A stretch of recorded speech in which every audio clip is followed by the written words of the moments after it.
সেদিন যে চিতই পিঠাগুলো বানিয়েছি আজকে সেই পিঠাগুলোকে রসে ভিজাবো। এর জন্য প্রথমে এখানে দুধ নিয়ে কিছুক্ষণ জাল দিয়ে কিছুটা ঘন করে নিয়েছি। দুধগুলো ঘন হয়ে আসলে চুলার আঁচটি বন্ধ করে নিয়ে এগুলিকে ঠান্ডা করে নিতে হবে।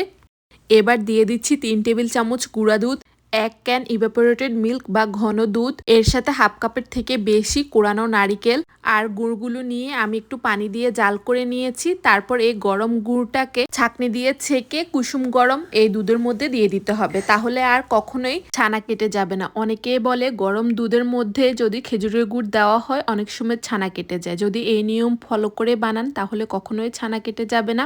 যাই হোক, তারপর সবকিছু দিয়ে দুধটাকে ফুটিয়ে নিতে হবে। যখনই দুধে বলক উঠে আসবে সেই পর্যায়ে সবগুলো পিঠা দিয়ে আরও কিছুক্ষণ ফুটিয়ে নিয়ে চুলার আঁচটি বন্ধ করে রেখে দিতে হবে। আর এই পিঠাটি ঠান্ডা ঠান্ডা খেতে ভালো লাগে।